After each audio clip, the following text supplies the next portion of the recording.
Oki, Abawatsdich, Dananstara, Tansi, Tanshi, Bonjour, and hello.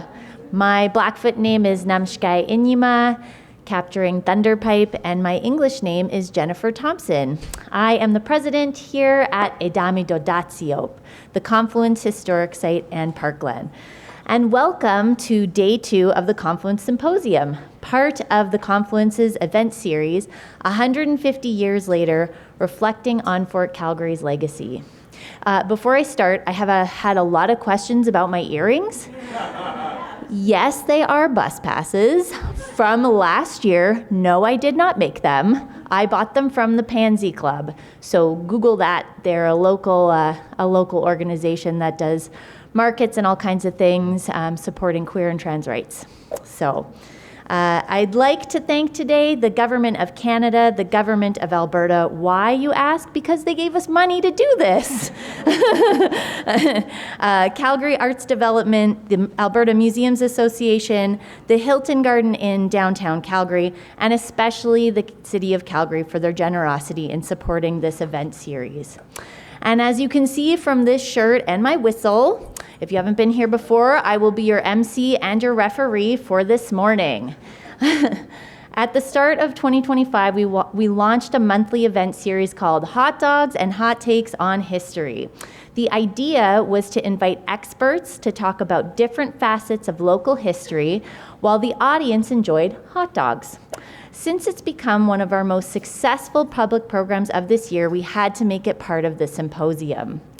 How many people here have been to Hot Dogs and Hot Takes? Yay! Oh, yay, that's so great. Yeah, I recognize quite a few of you. So don't worry, I am prepared to use this whistle. I haven't yet, but we'll see. So it's a little too early for hot dogs, as you can imagine, so we're serving up Hashbrowns and Hot Takes on history with our returning guest, Councillor Courtney Walcott. So at each hot dogs, our guest speaker chooses a hot sauce that represents them or their theme, and Courtney's, I think, is on the table over there. It was a Jamaican-style hot sauce. Yeah, so check that out. It pairs well with hash browns. So we are coming together today to ask the question, can we judge people from the past by today's moral standards? And as we learned from Courtney's first Hot Dogs and Hot Takes about the famous 5, understanding historical figures requires us to consider how they used their agency and shaped events, while also looking at the broader social environment of their time. Today, he's back to apply his framework to the legacy and actions of the Northwest Mounted Police, which made lasting impacts on Mohkinstsis. Among those most deeply impacted have been the Indigenous peoples who lived on this land for thousands of years before the arrival of settlers. So this land, specifically, is the traditional territories of the Niitsitapi Blackfoot Confederacy, including the Siksika, the Kainai, the Piikani, and the Amskapi Piikani First Nations. This land later welcomed the Yahe Nakota Wiskatabe First Nations, comprised of the Chiniki, Bearspaw, and Goodstoney First Nations, and the Dene people of Tsuut'ina Nation. Calgary is also home to the Otipemisiwak Métis Nation of Alberta, Districts 5 and 6. And I would like to acknowledge all First Nations, Inuit, Métis, and Indigenous peoples fighting for their sovereignty across Treaty 7, and now what is called Canada. I hope everyone is stocked up on hash browns, coffee, and some hot sauce. Our Hot Dogs and Hot Takes format was inspired by the YouTube show Hot Ones. If you haven't seen that, Google that. It's awesome. And Between Two Ferns, which are these plants here. So just to let you know, you may hear some hot takes that challenge you today. We're trying to keep this light, we're trying to keep it fun, and we're trying to keep it kind. So please keep that in mind. So we're going to discuss the systems in which the Northwest Mounted Police worked. This will help us understand the bigger picture. We're not here to judge individual officers who are part of the force. The goal of the 150 Years Later series, the Confluence, is supposed to hold space for difficult conversations and to bring forward multiple perspectives. This is an ethical and brave space for us to explore different perspectives today. So ask hard questions, that is absolutely allowed, but do so in good faith and kindness and respect for the conversation and one another. Today is so divisive, it's better if we just respect each other and keep it kind. So now I'm very excited to introduce our guest speaker. Since 2021, Councillor Courtney Walcott has represented Calgary's Ward 8, but at heart he remains a teacher. And can I just say, do we have any teachers in a room? My mom's here, she's a teacher. We support you. We love teachers. I think it's so fitting to open the day with a teacher as well. So Courtney taught social studies and English at Western Canada High School before entering municipal politics. Before his time on council, Courtney was active in community advocacy, including the Defund to Fund campaign, which called for shifting resources towards social services and helped establish an external committee to advise police. He's also a proud Mount Royal University alumnus, where he studied history with a focus on post-Civil War North America, my favorite, women's studies, and, as he puts it, a sprinkle of English literature. So please help me welcome Councillor Courtney Walcott to Hashbrowns and Hot Takes.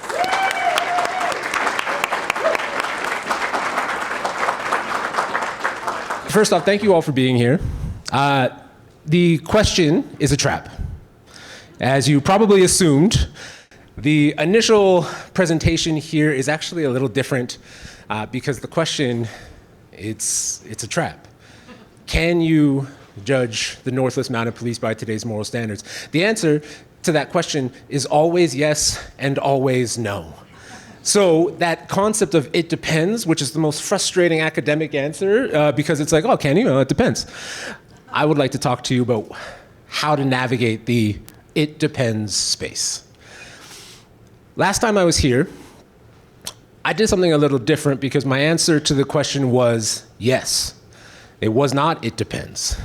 When you are looking at an individual in history, you can absolutely use a probing historical analysis to judge them based off of what we consider to be modern standards today. Now, the reason why I say that, do you mind if I stand? We love it when you walk around. Sorry, it makes my life easier to see both the room and the screen. Last time I was here, I talked about how do you do this with individuals. Now, so I used this framework, a framework for judgment and a view to legacy. So when we're thinking about the legacy of an individual, on the left, your left, my right, you see this square that says good, bad, right, wrong. Right? And then you see universal society defines. Let me explain to you what that means. Good and bad, I will put the argument in front of you, is a concept that is universal. I think all people have an understanding of what it means to do something good and what it means to do something bad. Now, does that sound vague to you? Probably. And that's because everyone really has this innate understanding of what is a good thing and what is a bad thing. So think about something simple. If a child is crying, you want to stop that child from crying. If you take something from someone, you inherently know, you're like, oh, like they're sad. There is a internal compass that almost every culture around the world has a way of describing. That universality of that compass, the presence in every culture around the world, tells me that there is such a thing as good and bad. Now, in society, though, we have this tendency to want to define everything, right? So how do we define what is good and what is bad? That is where we come up with the concept of right and wrong. Right and wrong, in a moral framework, is the cultural or institutional systems that we create.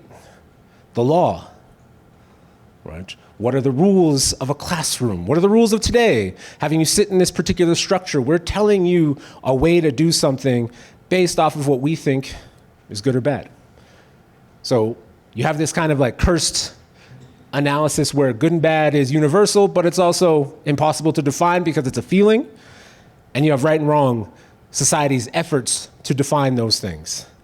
And now if anybody knows anything about the law as an example of one of the most easiest to describe concepts of society defines, well, you know that the law changes. The law has changed frequently. What we do changes frequently, which means that what we understand to be right and wrong changes all the time. The law today is very different from the law 50 years ago, 100 years ago, 200 years ago. That is what I mean by this society defines what is right and wrong. The law is different from what it was a year ago. Every day something is changing. Now, when you're looking at individual, I always have this probing historical analysis is what I like to tell people you must have when you're answering this question of like, can you judge an individual? Well, you have to ask these two kind of simple questions. Have they ever been exposed to what we consider to be modern values?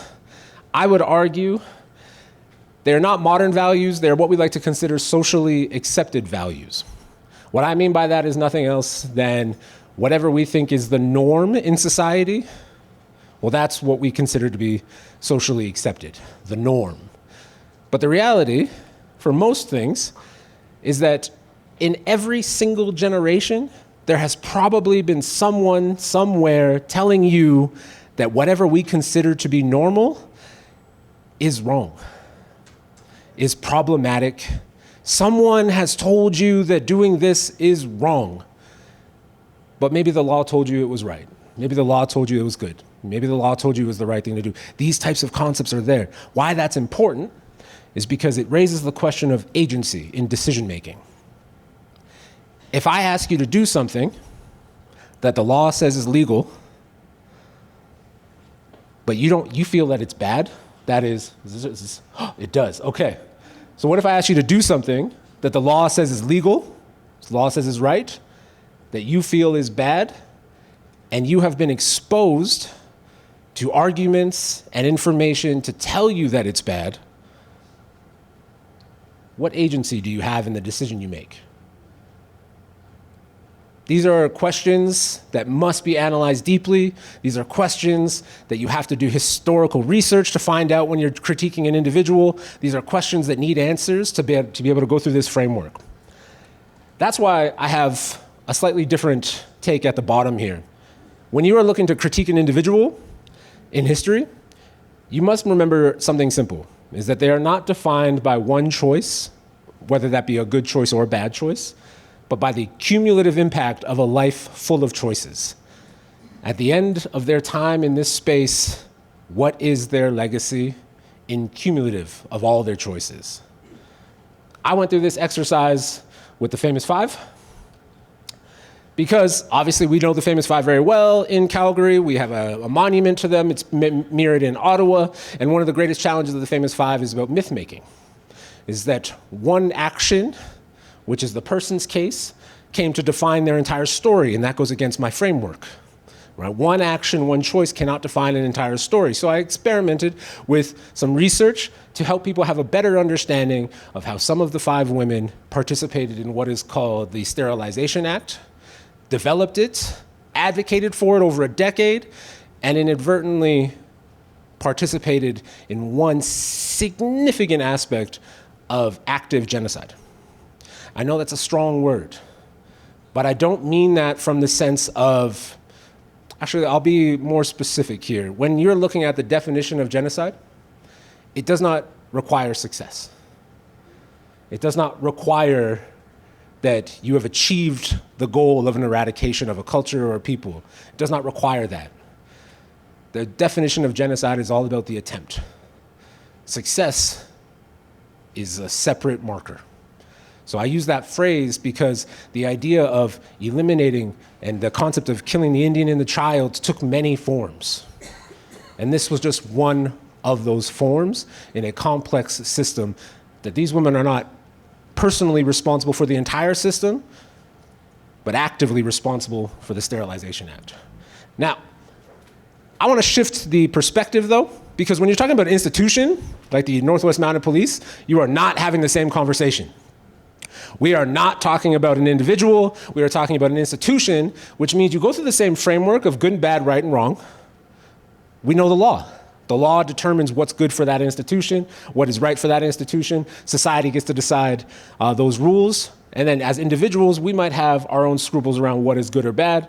We might think about exposure to modern values. Is it a good thing to colonize, to create settlements, to clear land of people, of language, of culture, of place? In 1873, I'd like to point out that that was post the American Civil War. This is after 100 years of conflict, of land clearing, of colonization around the world, imperialism.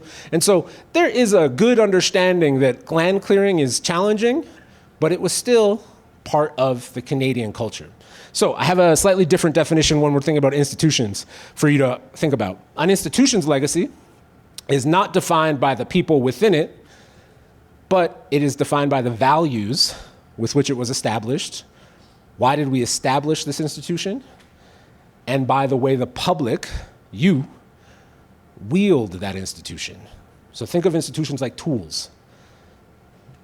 It's not really about the fact that it exists.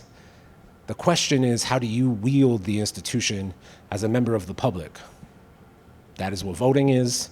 That is what government is. That is what democracy is you wield the power of that institution.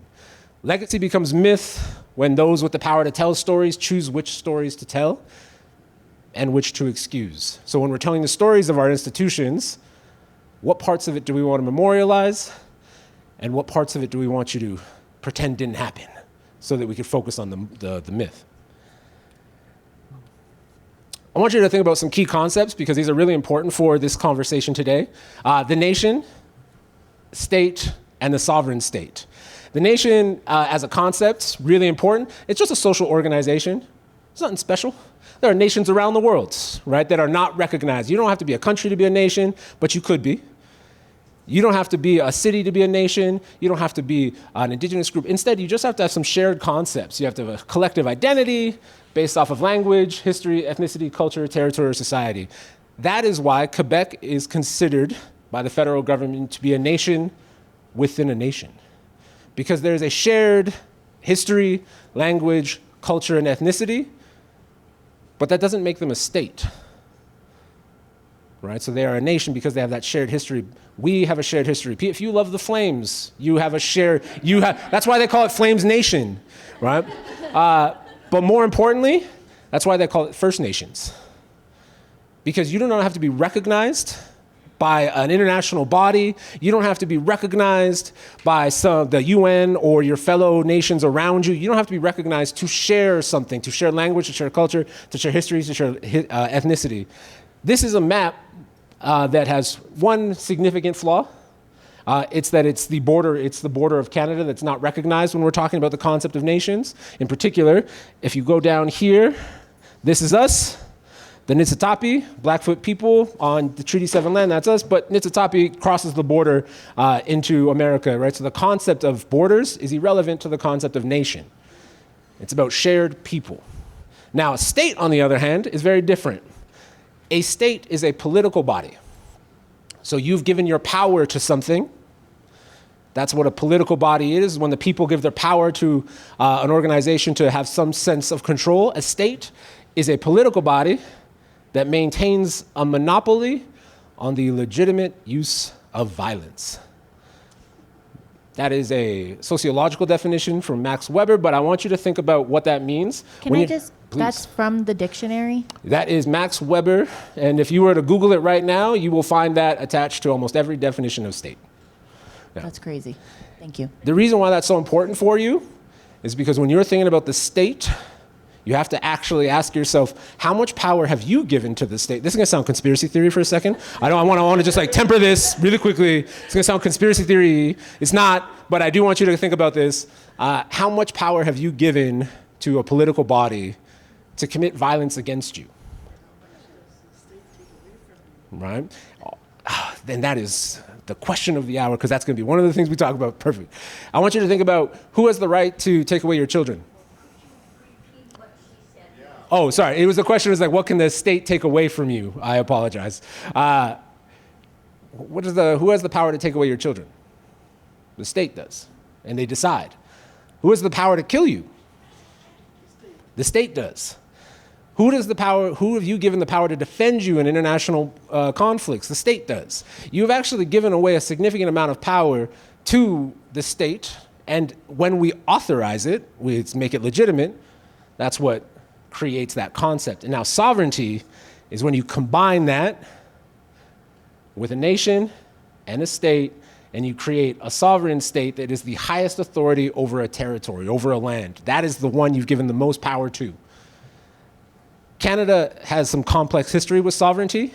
We're a federated state, which means that there is actually, we've split up power amongst several different bodies, but each one has a different level of violence that they can enact upon you. The reason why that's important is because that is why the Northwest Mounted Police were created. The Northwest Mounted Police were created in 1873 to assert and enforce Canadian sovereignty. They are the state arm of violence. This is what they were designed for. And when you're thinking about violence is such a strong word in the same way that I say that genocide is a strong word, because a lot of people recoil at these heavy words. But violence is a spectrum that can be from keeping you locked up in your home, imprisonment, all the way up to physical interactions, right? And there's a lot in between there. In 1934, Longstreth, he's an author, wrote a book called 1934, The Silent Force, and this is the opening epigraph of the book. It was the gayest of spectacles that had ever invaded Indian land. I'll start there because that's an important dynamic. In 1934, they were still using the language of invasion. So it's not a new concept when we start talking about settler colonialism. Invasion was the definition of the time. A troop, the A, B, C, and D, F and E, that's just the different military troops. So A troop, 50 strong, on dark bay horses, the 50 jets of scarlet uniform merging into one rich flame for far ahead. What a beautiful description of an army. B came next on dark brown Mount C on light chestnuts, and to C was given the bedeviling honor of drawing the 2 field guns and mortars. This is not a peaceful organization. D rode grays and E shining blacks, while F was mounted on well-matched light bays. What a beautiful way to describe their horses. Why that's important to you, especially if you think about Canadian Canada now, you think about the Northwest Territory, you think about the Northwest Territory. In 1873, the Northwest Territories was actually all of this. So you have the Northwest Territories, and then you have the Northwestern Territory, and so you have all of this here. And it was all owned by Rupert's Land. And so in 1873, the king sold it to Canada. And in that sale to Canada, our government had to figure out, how do we assert control over this area? How do we assert control? Important to that, this is a different one. Royal Proclamation of 1763.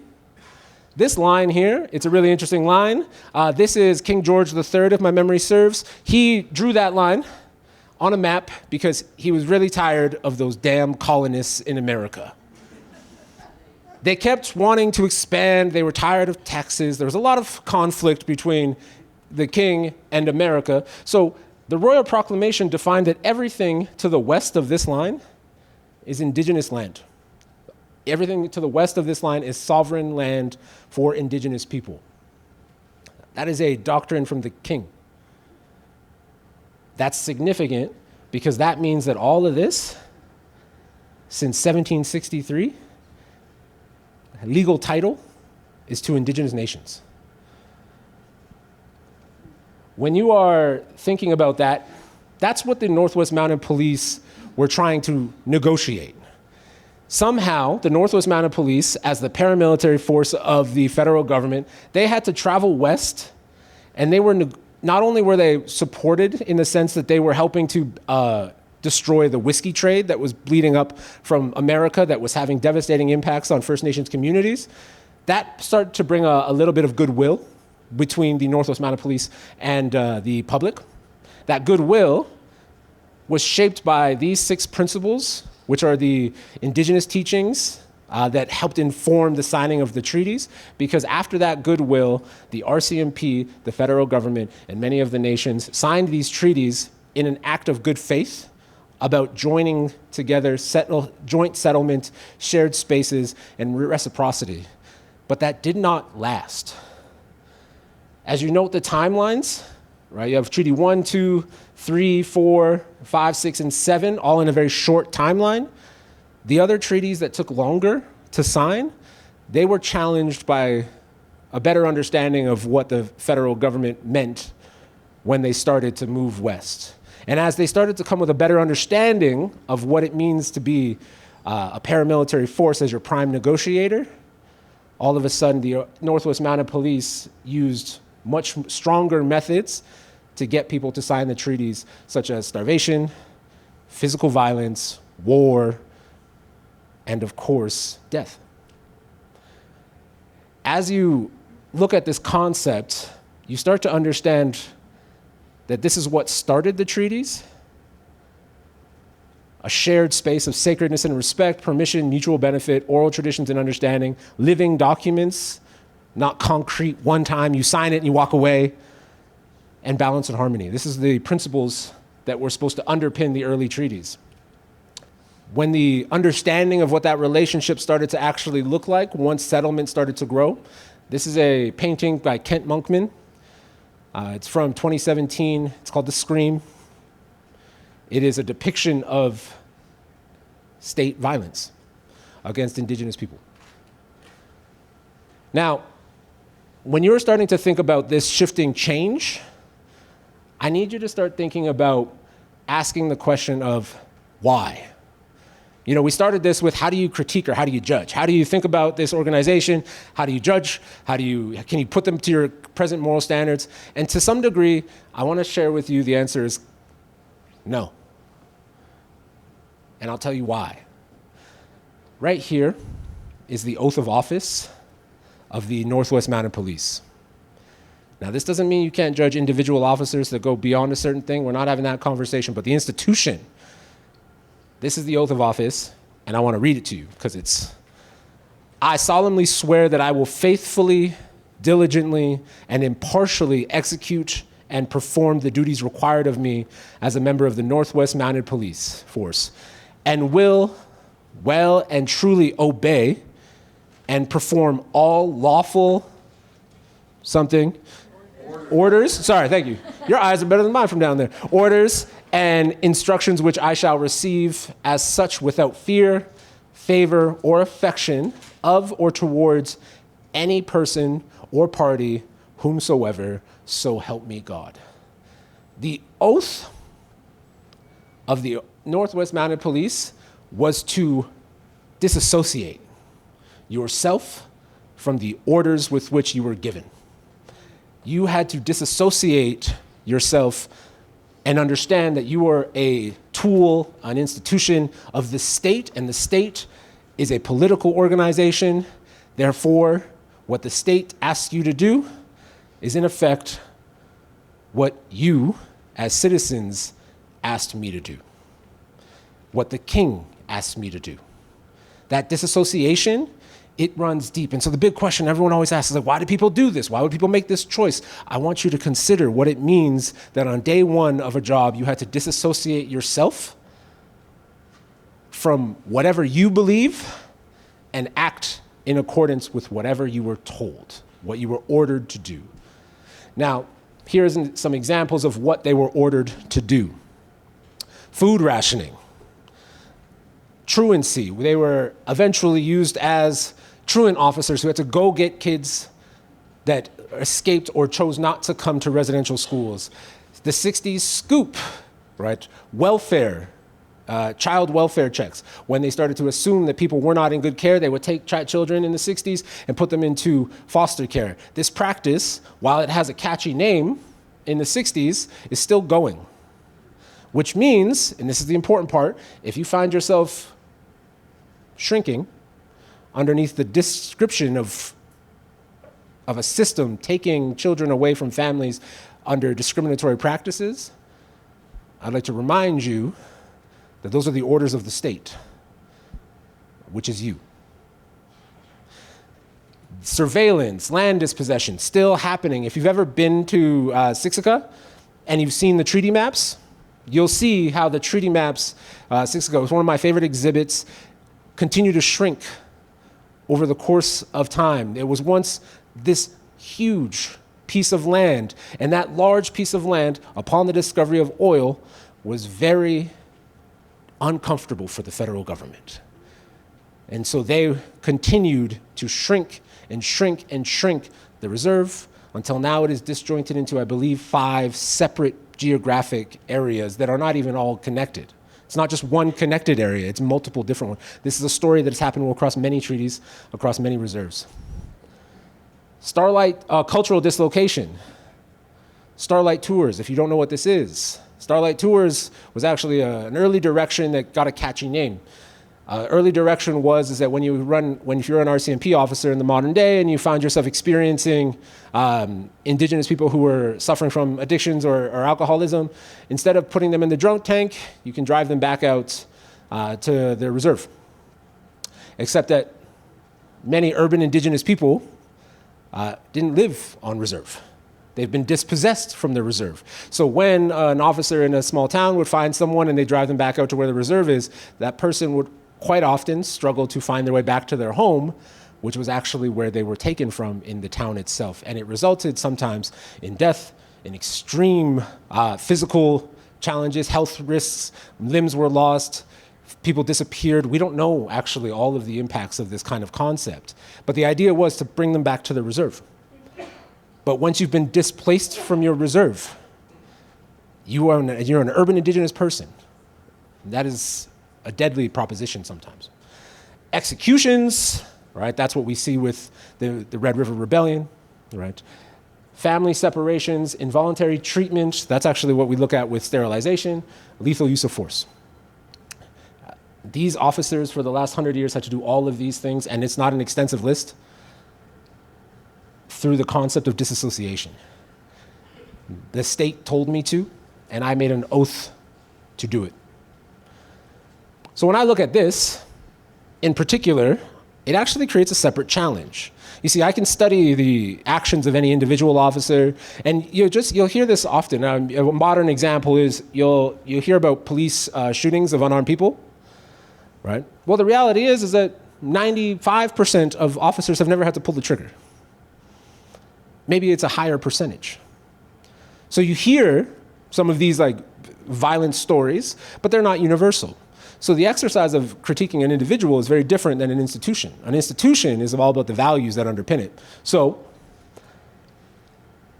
when you are starting to look at the institutions that define your state, what values were they established, and how does the public wield that institution? So here's my question for you. When you're thinking about everything that I just talked to you about, and I'm going to scroll back to this. When you're thinking about this, if you recoiled even in the slightest, this is still legal. We just renamed it.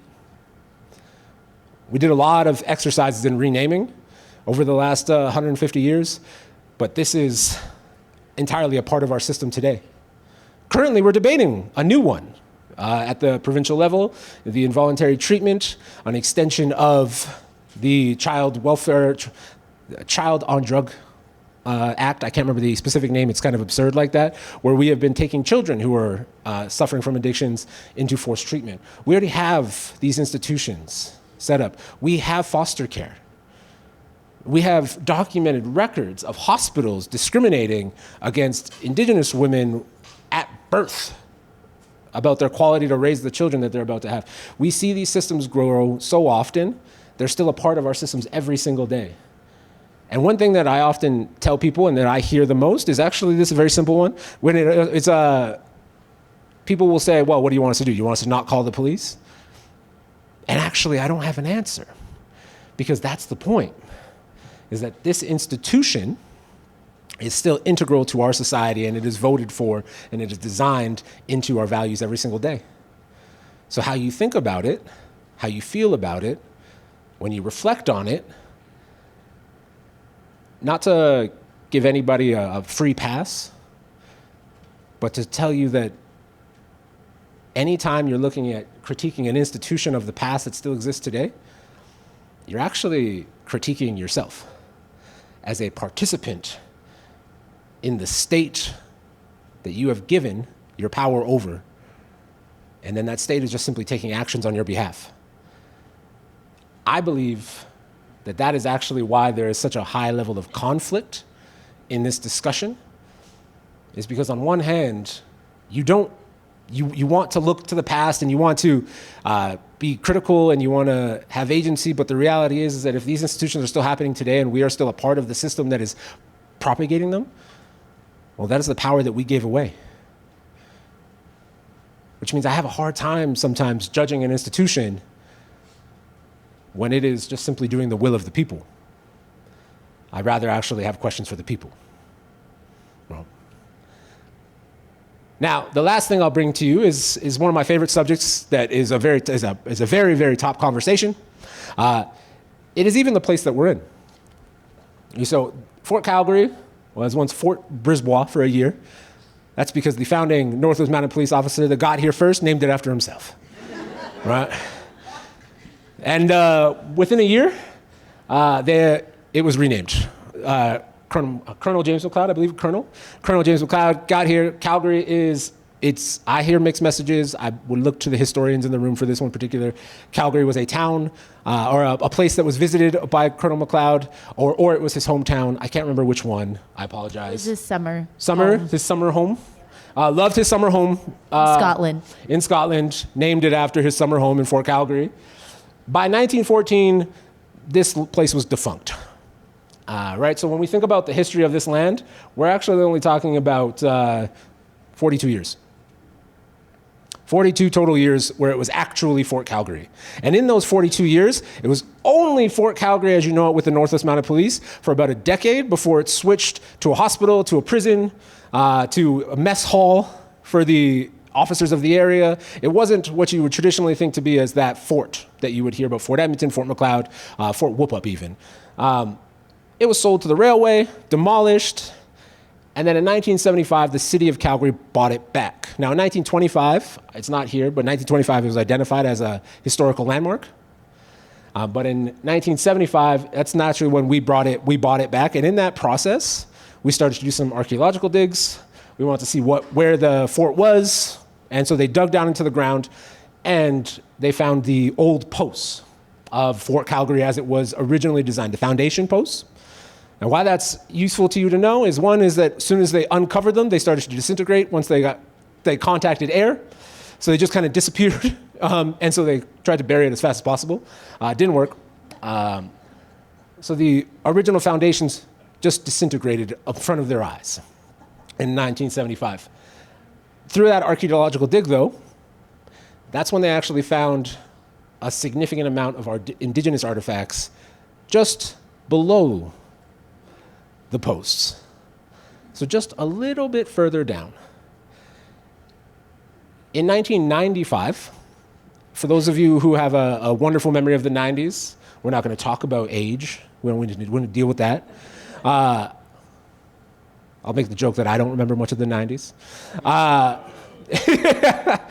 In the 90s, with the commissions on Aboriginal people, that is when the conversation around reconciliation was taking my memory is that it's its third step, because there was early steps with multiculturalism in the 60s. Then there was an interesting conversation around the charter and how do we embed Indigenous rights into the charter in the 80s. By the 90s, they started to do commission research, which you could think about as an early kind of concept of the TRC, except it didn't really consult with a lot of Indigenous people. Colonization.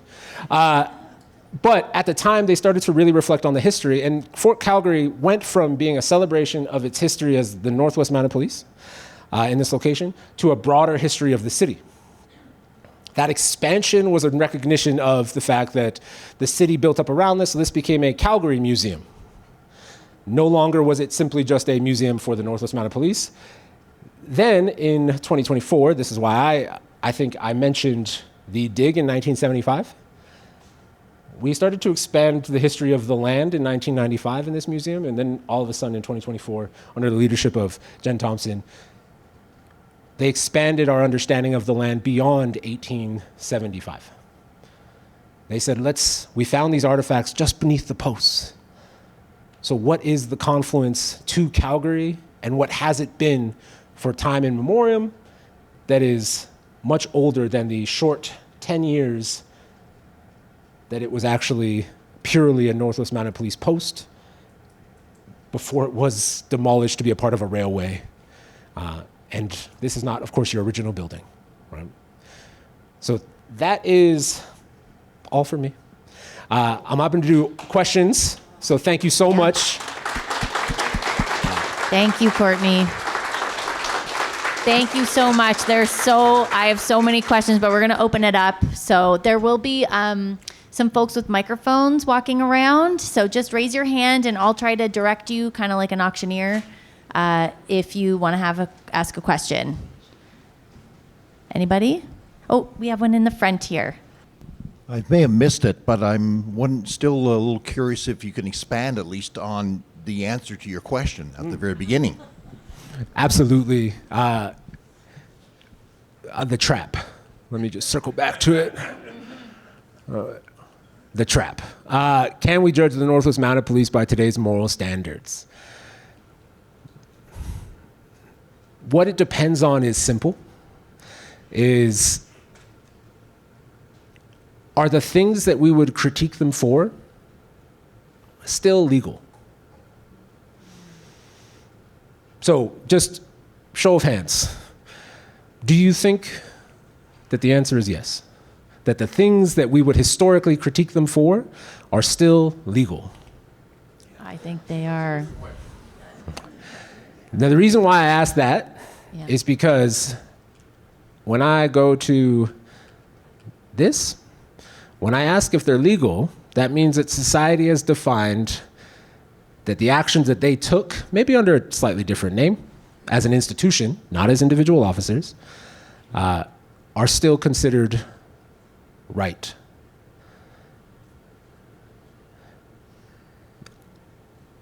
The depth, the breadth of the violence is changing.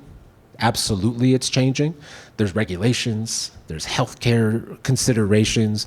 We've adjusted how we take children. We have adjusted how we utilize the school system. We've adjusted a lot of things, but those are simply not to change the system. They're to slightly improve the system, but not to eliminate the systems, because we still believe that they are the right things to do as society has defined it. We still believe in these actions, and there still is all of the stories of discrimination that we experience today, just slightly on a different scale. But the law, I would argue that the law still says that most of the actions, almost all, everything on that list, is still fundamentally legal today. And society still asks people to do it. Yeah, and I think what I struggle with that is the society defines, the law defines, but morally, that's really unsettling. Like, I like what you said at the end, where it's sort of like, well, the public, it's really a question of the public and what your tolerance is for the systems. So in this time, it's... Tolerance was high. Tolerance was high, although I don't know if knowledge was great or deep either of the public, of what was going on. Certainly for the First Nations people, it was very, very publicly known of what was happening, and yet it still happened. And so it's such a complicated question, but it leaves me very uncomfortable on a moral level to understand that we would sort of accept because the law says it's okay. And that's a really complicated question. Yeah. I have another question here. One major change that I find from 1875 to now is that law has expanded so that this is now legal no matter who you are. You can be an old white guy and it is wrong to beat your children, and your children will be taken away from you. Which I think mitigates it somewhat for the actions taken in 1875. I'm not saying all the actions they took were good by any stretch. But we have, I think society as a whole has tried to make sure that we're all living under the same rules. I'm going to challenge you on that because the Indian Act is still in place. So you and I live under the same rules, but my friend behind you doesn't. And so, and also I would say in this province, unfortunately, trans kids don't live under the same rules as you and I. So I mean, it is subjective, and I hear what you're saying. I think when you think of it about the example that you used, you're right. Like the definition of abuse of children is applied somewhat universally. However, there are nuances depending on who is the person wielding the abuse. And also, I would say even for the child who is receiving it, depending on where they're from or who they are. And that's where that idea, I think, from what I hear from you, is that moral piece becomes really part of the application of how you look at if the law is actually just and fair and a reflection of the public. Yeah, the only thing I would really add on top of that is the outcomes that we see across the systems don't present themselves to the concept of universalism, that we're all following underneath the same rules. The outcomes demonstrate to us that there is still a significantly higher proportion of Indigenous people, Black people, immigrants, and migrants that are impacted negatively by these systems. And that outcome tells us that the rules that we play by are not being applied equally, even if you are still technically underneath similar rules outside of the Indian Act, because that's embedded in our Constitution. So we are negotiating that still about whether or not those protections or the concept of colonization is something that should keep existing, right? That's a different conversation that I would never dare to do on this stage. We have a question here, and then we'll get to you in the back. First, Courtney, you're more than a soundbite on global. I'm very impressed. Thank you for your insight on this. And the concept of the individual being indirectly not responsible, but connected with and, in a sense, voting in charge of the institution and the machine that takes control. And it's more of a comment than anything else, but I want to challenge, put it out there, is like voter apathy makes this whole thing wrong. And I don't know how you fix voter apathy, because that's a big problem. If this is us and we are them, the only way you can fix is with getting out and voting. But that's just my opinion. There's an election coming up. That I'm not in.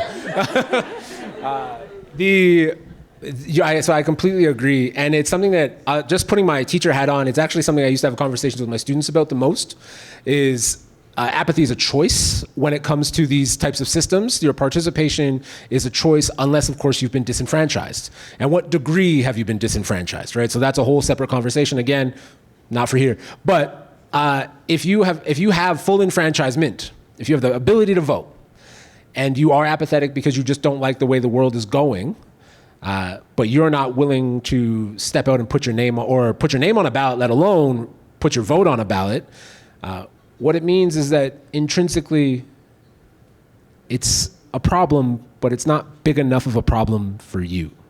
And that apathy is the one that I think is the hardest.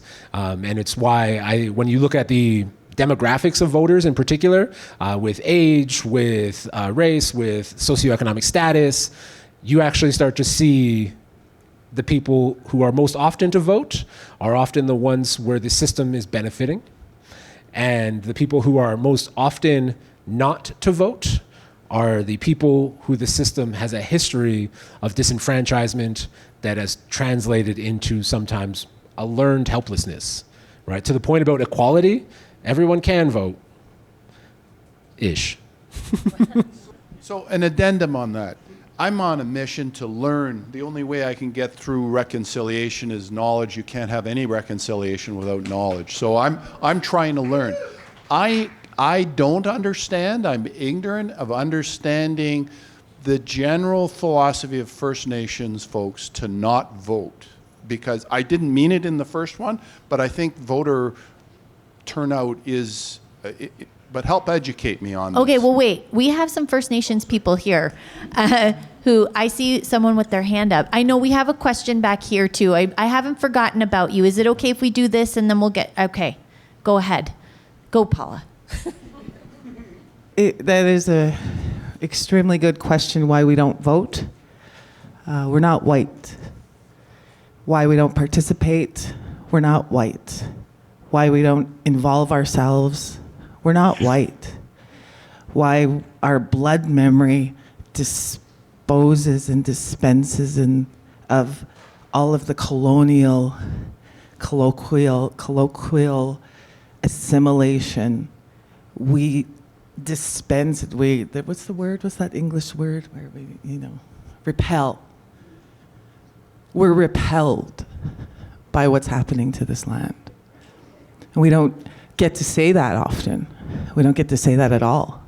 We have zero say in anything and everything. So we show what we are. Our hospitality is impeccable. And we have the highest level of professionalism, because the highest level of professionalism is a collective agreement.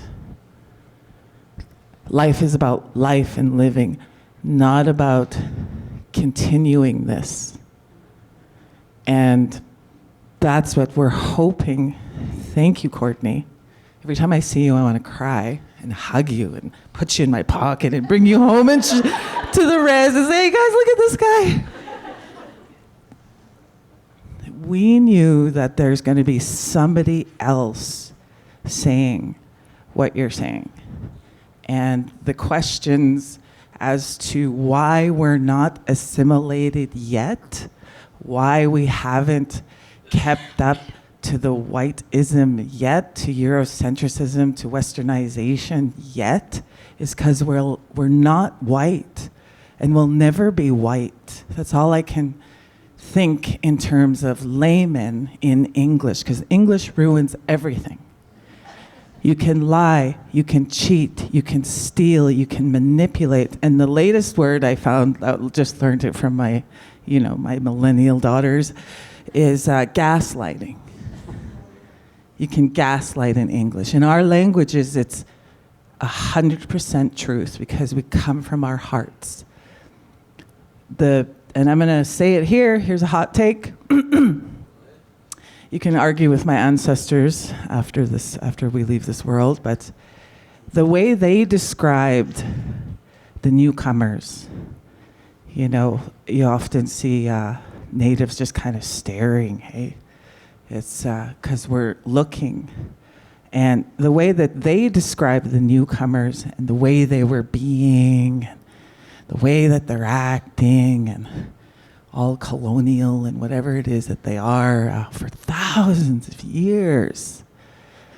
Basically, Courtney, you're describing the process of colonialization, the process of assimilating everyone, not just First Nations people. But what they said when they seen and they were watching these settlers do and be themselves, they were called soulless. And yes, you can judge based on perspective, based on species, based on consciousness, and ultimately, that is the truth. We are nistunani tsitapisini ki siksagaitsitapisini giamagok matapi. And as my father said when he spoke to the first World Film Festival of Aboriginal Motion Pictures in '89, and he was presenting at the Banff Film Festival, and his intro was in Blackfoot, and this is 40 years ago. He said, "Over 500 years of living together, and you still don't understand my language." So that's why. Thanks, Paul. Thank you. Okay, we actually only have time for one more question, and Sorry, so the elder wants to yes, say. of course, yes. Mini Poka. Okay. Okay. Okay, getkhana ikmatsunorpuanartuskanotuni. Muistinaksi poikirqanei poispuan haamo sinaksin. Istomatskini tonni. Minichi porsin chisitipsaku tinakshi. Tikonnoas noksistikoi. Knom khkinaya kipitakia nitskinimatsu. Teistamatsu kiam. Matqtsapo weksa makitanisamo matomo kamo matanischi. Etsinikatumia no ksakhui. Tanissitsipäätä piuatuupinoi. Tan staaqtaakkamuuttарpinna. Nastaaqaassaaqaatuupinnuun issitsaapi. Matqutspinnuun sinaaksin taqtitsissitapiisinnu. Uumstu kiuqtiippuip nuuqtuqatqtissinuukuunistu. Ikiikku naqtiteipuisiskuqtik. Uuknikaissatu. Titotistapiitsi. Titsitapuumu titsaati naapiissinaaksin. Matsi tumanissi. Piajohkiitsi. Iskinik. Istone taanstutistapiitsi. So who can translate that?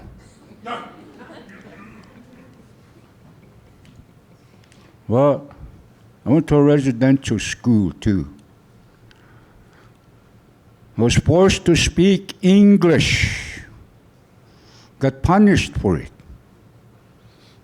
Because I was unable to speak English. I grew up with the language. My mother's womb. The day of conception, my language started.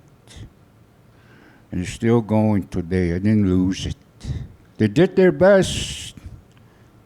I could do my war cry. I didn't lose it. Like I said, they did their best.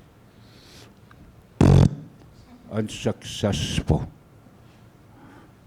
In our language, very different from what's written. And what's unwritten is what we use is the unwritten.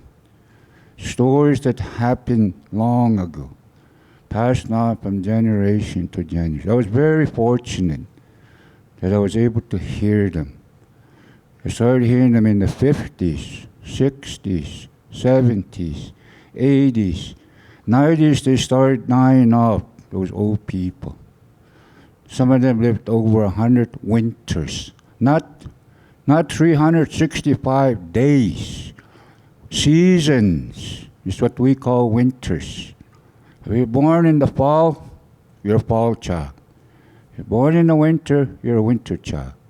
If you're born in the spring, you're a spring child. Born in the summer, you're a summer child. That's what we use. So every child that is born in my time, I won't say how old, but long ago, we're all in the same. Regardless of when this child was born, we call kukatsus. You guys just experienced the mini one a couple days ago over here on top of this hill. That's what we've been practicing for thousands and thousands and thousands of years. We bring our people together. So we can challenge what the new life will become. Can be difficult, can be painful, can be hard, can be everything. But we challenged it. So those are the things we talked. They taught me, they trained me, they disciplined me to help me understand that the world that's going to come in the future, what lies ahead will be different. And that's what they told me. I can ask a lot of questions today. I'm not an English speaker. I didn't finish school. I don't even have a diploma. I didn't even pass K4, K5. Still wait a minute, have to go back. So that's the difference with today. Some of the things I'm here and I listen to and I want to understand. What is it about? What is it that I'm listening to? Hey? One of the two things my dad and the old people said, Nato ka, istipatapyo, piskinit, isinam, o kisinam, kistunno.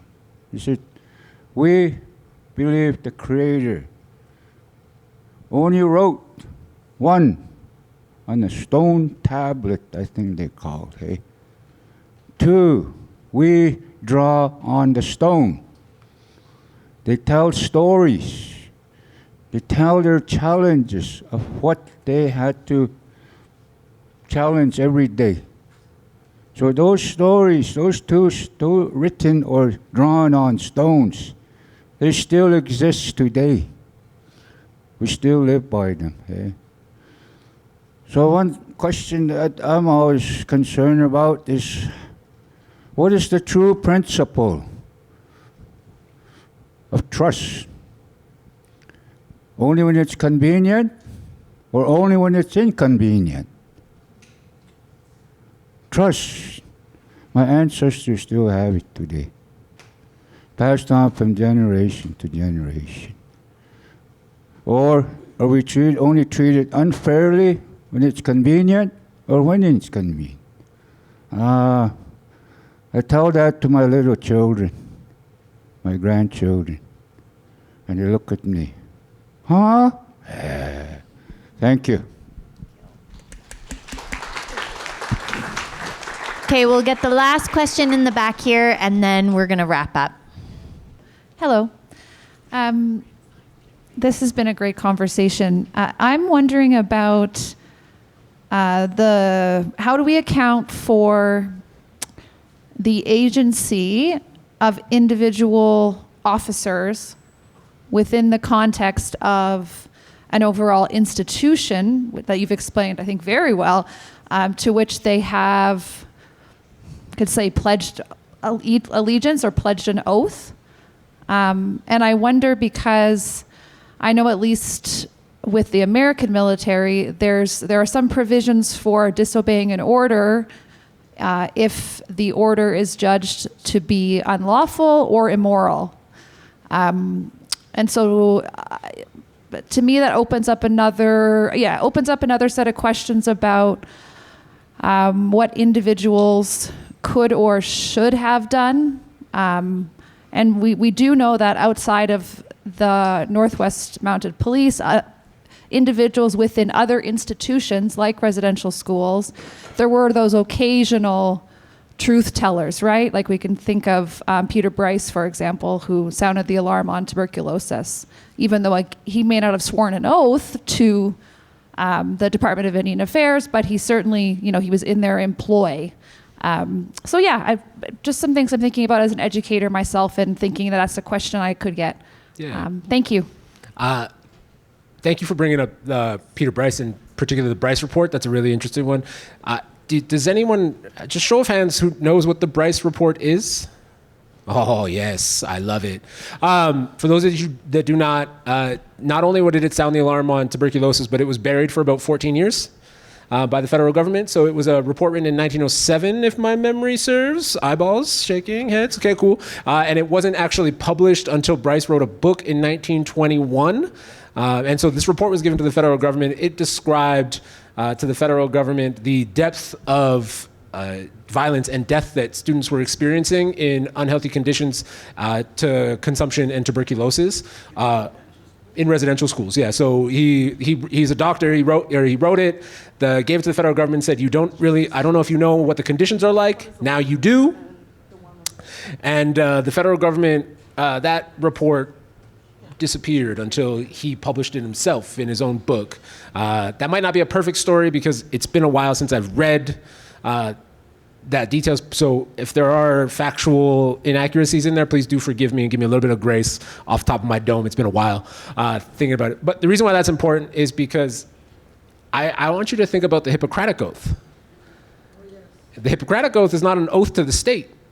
It's not an oath to the crown. It's an oath to the person you're serving.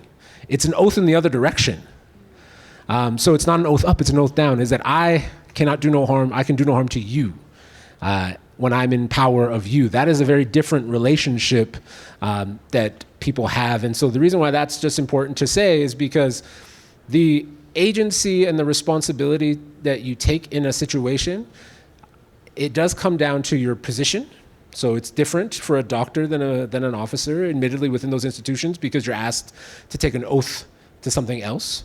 But now the individual agency that you referenced about what happens with the officers themselves, one, would have loved you to come to my other one, right? I should do it again. This one's very different than this one because it's a harsh yes. Yeah. It's an aggressive yes.